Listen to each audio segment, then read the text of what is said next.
Hidup buruh, Hidup! hidup petani, Hidup! hidup mahasiswa. Hidup! Pertama kali saya mengucapkan salut terhadap persatuan yang digagas oleh kawan-kawan di Karawang. Kenapa? Karena persatuan di Karawang ini jauh lebih maju. Karena persatuan di Karawang pada hari ini juga merangkul berbagai macam elemen gerakan rakyat. Barusan ada kawan kita dari Serikat Petani Karawang. Mereka ikut bergabung dalam aliansi kawan-kawan di Karawang. Tadi saya lihat rombongan kawan-kawan dari mahasiswa juga bagian dari aliansi yang ada di Karawang ini. Lalu ada kawan-kawan kita dari kelompok Islam yang juga ikut bergabung dan mendukung persatuan kawan-kawan yang ada di Karawang.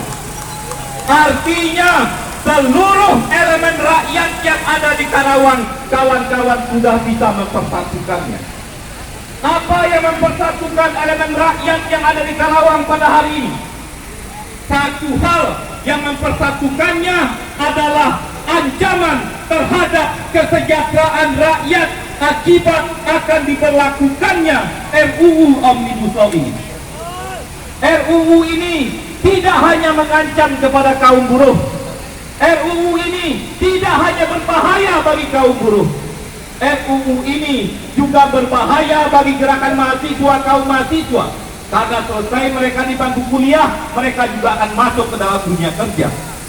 RUU ini juga berbahaya kepada kaum tani, karena di dalam klausternya juga ada tentang pembebasan lahan, juga ada tentang persoalan AMDAL. RUU ini juga berbahaya bagi seluruh elemen gerakan masyarakat yang lain. Kita perlu tahu dasarnya apa RUU ini dibentuk oleh pemerintah. Saya sedikit bercerita kepada kawan-kawan. Kalau kawan-kawan ingat, semenjak pemerintahan Jokowi menang tahun 2014, dia sudah mencanangkan sebuah pembangunan infrastruktur sebagai sebuah prioritas untuk mengundang investasi masuk ke Indonesia. Pembangunan infrastruktur mulai dari jalan tol, pembangunan pelabuhan, pembangunan bandara, dikebut, semuanya dalam kerangka menarik investasi masuk ke Indonesia. Tapi ternyata pembangunan infrastruktur belum mampu menarik investasi untuk masuk ke Indonesia. Lalu pemerintah Jokowi juga membuat program baru. Mereka juga menyusun program yang namanya paket kebijakan ekonomi.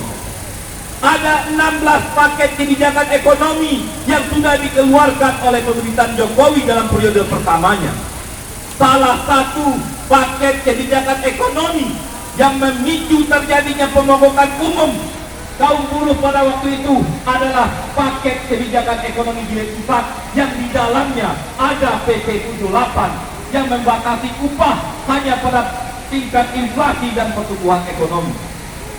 Ternyata kembali paket kebijakan ekonomi 1 sampai 16 juga tidak mampu menarik investasi masuk ke Indonesia. Lalu pemerintah Jokowi juga membuat program yang namanya tax amnesty. Tax amnesty ini adalah cara upaya untuk pengampunan pajak kepada orang-orang Indonesia yang menanamkan uangnya di luar atau menyimpan uangnya di bank-bank di luar negeri sana. Silakan kalian tarik uang kalian ke Indonesia, lalu kalian tidak perlu lagi membayar pajak yang sudah kalian tunggak selama ini. Ternyata kembali tax amnesty juga tidak berhasil. Uang yang masuk ke Indonesia tidak sama dengan apa yang ditargetkan oleh Sri Mulyani. Lalu pertanyaannya pada kita, kenapa infrastruktur, paket kebijakan ekonomi, tax amnesty tidak mampu menarik investasi masuk ke Indonesia? Kenapa? Karena masalah investasi tidak masuk ke Indonesia bukan karena persoalan semata-mata infrastruktur, bukan karena persoalan paket kebijakan ekonomi, tapi persoalan utama tidak masuknya investasi ke Indonesia adalah karena korupsi yang merajalela di negeri ini. Persoalan korupsilah persoalan utama bersama, dan itu bisa kita lihat dalam keputusan World Economic Forum yang mengatakan investasi tidak masuk dalam urutan pertamanya adalah pada persoalan korupsi yang ada di Indonesia.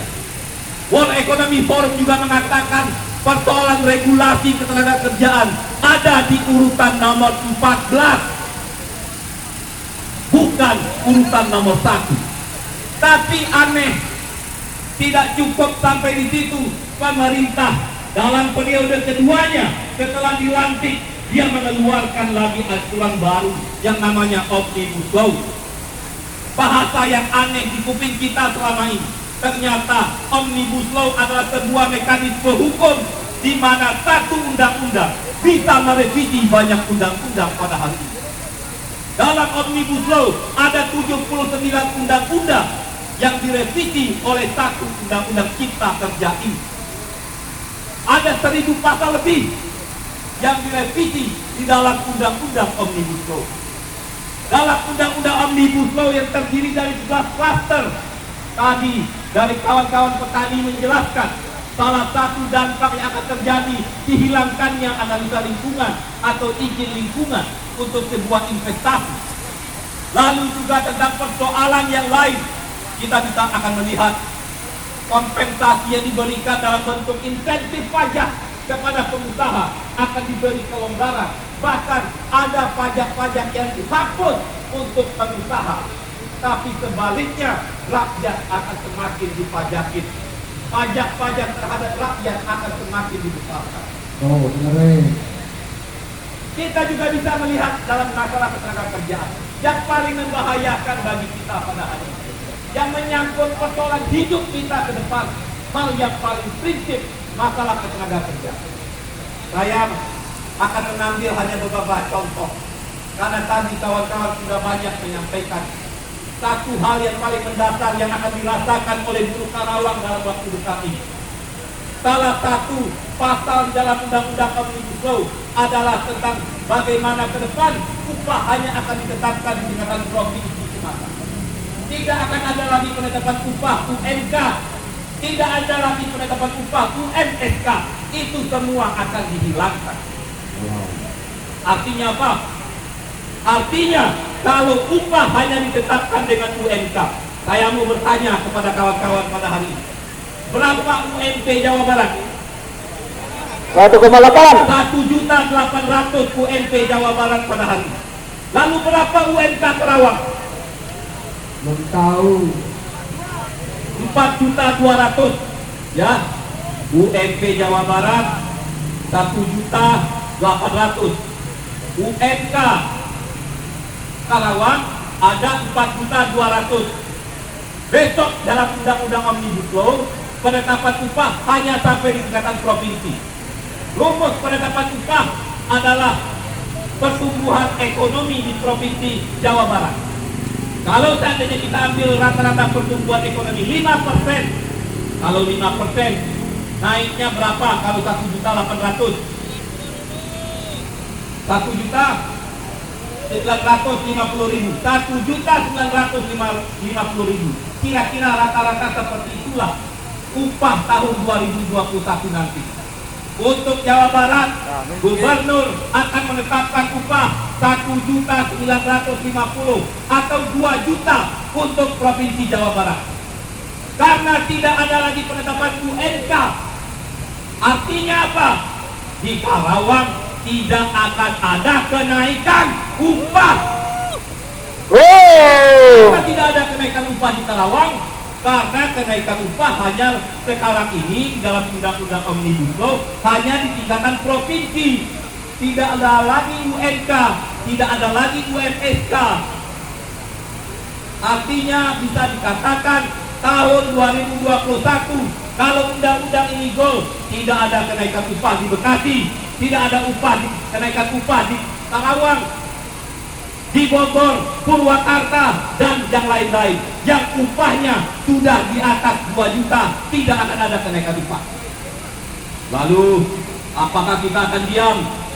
Tidak. Apakah kita akan membiarkan upah kita tidak akan naik? Tidak. Bisa dikatakan nanti 10 tahun ke depan tidak akan ada kenaikan upah bagi yang sudah di atas 1.800.000 pada hari.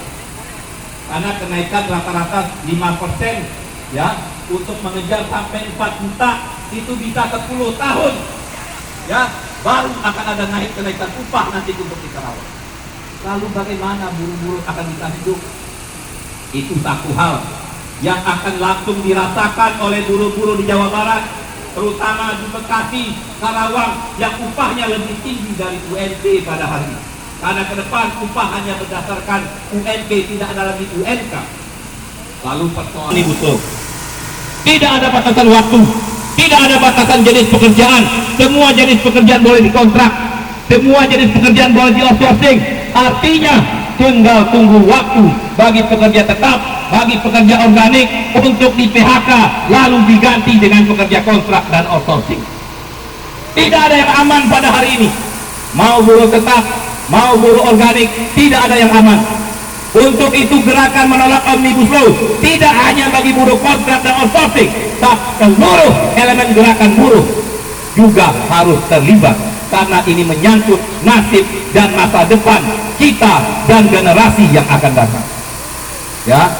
Lalu pertanyaan terakhir yang ingin saya sampaikan dalam forum yang baik ini, bagaimana cara kita menggagalkannya? Sekarang draft itu sudah ada di DPR. Apakah kita akan bergantung dengan yang ada di DPR? Apakah kita akan menyerahkan nasib kita yang ada di DPR? Kalau kawan-kawan membaca media terakhir, 70% parlemen yang ada di DPR sana, anggota dewan, menyatakan mendukung Omnibus Law. Dan itu sangat rasional dengan komposisi pemerintahan dan partai-partai pendukung pemerintah pada hari ini. Mereka menjadi mayoritas. Partai politik pendukung pemerintah menjadi mayoritas di parlemen, sehingga kita tidak bisa bergantung kepada parlemen. Kita tidak bisa berharap dari pemerintah eksekutif yang ada pada hari ini. Satu-satunya harapan yang akan bisa menggagalkan Omnibus Law adalah persatuan dari kekuatan gerakan buruh dan gerakan rakyat di seluruh Indonesia. Ya, upload Bang. Dan itu kita sudah bisa buktikan. Hari ini Karawang memberikan contoh yang baik. Persatuan buruh, petani, mahasiswa itu sudah menjadi contoh yang baik yang bisa ditiru oleh kawan-kawan gerakan lain. Kemarin Jambi, Palembang dengan puluhan ribu buruh turun ke jalan. Surabaya, Makassar, Jawa Tengah juga turun ke jalan-jalan. Jakarta juga turun. Hampir semua kota sudah bergerak. Tinggal menunggu lonceng waktunya. Kapan akan diadakan pemogokan umum? Karena kalau tadi kita berbicara pemogokan umum, tidak hanya buruh yang akan melakukan pemogokan, kampus juga akan dikosongkan oleh mahasiswa-mahasiswa. Mereka juga sudah mempersiapkan diri, dan kawan-kawan bisa melihat Gejayan memanggil adalah sirine bagi seluruh kekuatan gerakan mahasiswa di seluruh Indonesia. Gejayan memanggil sudah menyebar, dan dalam waktu dekat berbagai macam gerakan mahasiswa akan tumpah ruah ke jalan-jalan, sehingga persatuan gerakan rakyat satu-satunya cara untuk menggagalkan Omnibus Law. Hidup buruh, hidup rakyat, siap berjuang, siap, siap mogok, siap, siap mogok, siap. Terima kasih. Wassalamualaikum warahmatullahi wabarakatuh. Ya, upload Bang. Dan konfederasi dari